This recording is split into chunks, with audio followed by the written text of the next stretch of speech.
Alors, on me pose souvent cette question. Mais oui, quelle question, Kazin? Eh bien, je vais te la dire, cette question. Est-ce que c'est normal, lorsque j'ouvre un coffret, que j'ai pas d'ultra rare? Oui, c'est vrai, ça paraît curieux, mais c'est une question que je retrouve assez régulièrement. Alors, je dis pas souvent, attention, hein, mais quand même assez régulièrement dans l'espace de mes commentaires. Et c'est normal, puisqu'on parle tout le temps de taux, de display avec au minimum une SR garantie et ainsi de suite. Donc on a tendance à penser que de temps en temps il y a des quotas, les quotas magiques, miraculeux. Même certains pensent qu'il y a des quotas dans des casebox, de TB, de boosters individuels, de tripack, alors qu'au fond la réponse est sans doute, plutôt mathématique ou statistique. Alors on va remettre évidemment tout ça dans son contexte. Alors quand tu ouvres un coffret, oui, quand tu ouvres un coffret, il faut savoir que tu ouvres 4 boosters. 1, 2, 3, 4. C'est pas énorme, tu l'auras compris. Et on va prendre quelques exemples et je vais te donner des chiffres clés en main. Tu prends la série Couronne Stellaire, par exemple, il y a TCG Player, tu peux aller sur leur site, il est super bien fait. Ils te donnent des statistiques obtenues via 8000 boosters ouverts. Donc on peut étendre évidemment cette analyse chez nous et puis ça nous permet un petit peu de raisonner. Ils considèrent que la rareté Ace et plus, c'est-à-dire Ace, Full Art, AR, SAR, donc tout ce qui est supérieur à la Ace, c'est-à-dire qu'ils ont sorti la simple X, on est à 20%, seulement 20%. Si tu rajoutes toutes les ultra rares, tu rajoutes les petites X, qui valent pas très cher, hein, tu l'auras compris, on est à 35%, et là tu as fait ton taux de drop. Voilà. Donc, la probabilité d'avoir une ultra rare, c'est environ égal à 35%.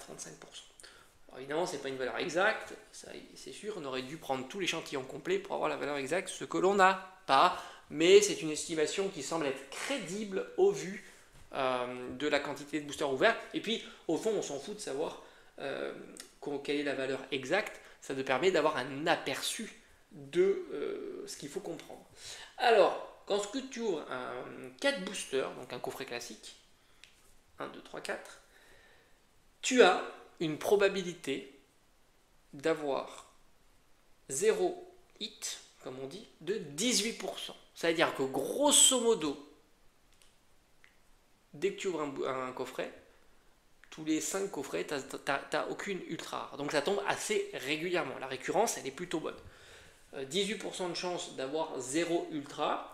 Tu t'aperçois que la probabilité la plus haute, c'est une ultra qui est de 38%. Alors évidemment, j'ai pris les valeurs à approcher. 38% d'avoir une ultra. Après, tu es à 31% d'avoir 2 ultras. Et puis après, tu dégringoles. 3 ultras dans un coffret, c'est 11%. Donc c'est quand même très compliqué. Grosso modo, c'est une fois sur 10. Et avoir 4 ultras, le carton plein, c'est moins de 2%. Donc tu t'aperçois que la probabilité la plus haute, ça reste quand même un hit. C'est 38% du temps. Et c'est vrai que si tu additionnes l'ensemble, c'est quand même notable, puisque d'avoir au minimum un hit, c'est grosso modo 80%. J'arrondis. Hein. Voilà. Grosso modo, 8 fois sur 10, tu vas avoir au minimum un hit. 8 fois sur 10, mais malheureusement, 2 fois sur 10, tu vas avoir aucun hit dans ton ouverture. Et souvent, tu focalises sur ça, évidemment, parce que quand tu n'as pas de hit, ça te fait râler. Et quand tu en as un, tu fais... D'autant que un hit, la plupart du temps, ça sera une simple X, puisque 20% Ace et plus, 35%, donc tu rajoutes 15% juste avec une rareté supplémentaire. C'est-à-dire vraiment, tu as quasiment 50%, 50%. C'est-à-dire que la plupart du temps, quand tu vas dropper une carte dans ton coffret, tu vas avoir une simple X, c'est normal. C'est normal. Donc 0, c'est un mauvais tirage, mais c'est 18% du temps, donc ça arrive souvent. Et une ultra, c'est 38%, ça arrive le plus souvent, mais malheureusement, tu vas avoir quasiment tout le temps, au moins une fois sur deux, pas quasiment tout le temps, mais une fois sur deux, une simple X, donc c'est pas lourd. Le pire, c'est pour un tripack, évidemment. Un tripack, c'est 28% du temps, tu as 0 ultra. Donc 30%, une fois sur 3, hein, grosso. On arrondit, hein, on arrondit, mais on est quasiment une fois sur 3, c'est 0 ultra. 44%, tu es à une ultra, qui va être la moitié du temps une simple hex. 24% pour 2 ultras, et bien sûr 3 ultras, c'est 4%, donc voilà, c'est une fois sur 20, ou quelque chose comme ça.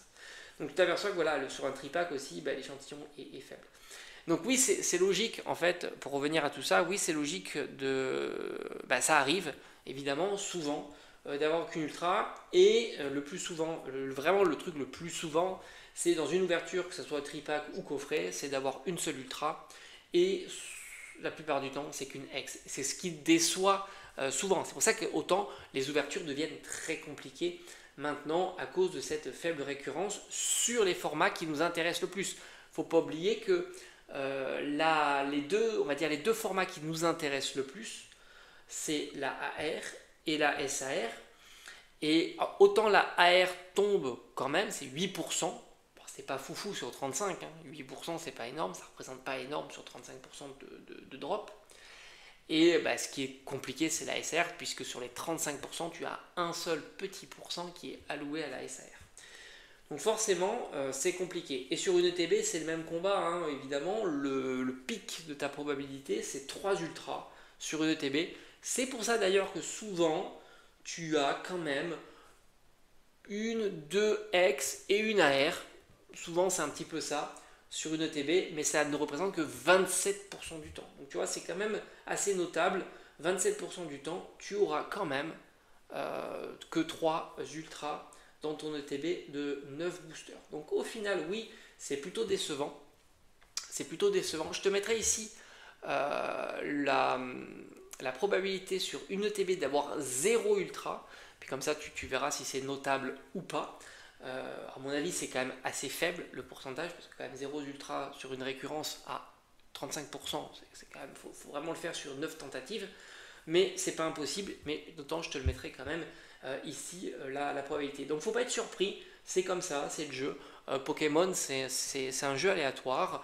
Les ultras tombent difficilement, ce qui fait aussi ce qui explique aussi le prix quand même de certaines cartes.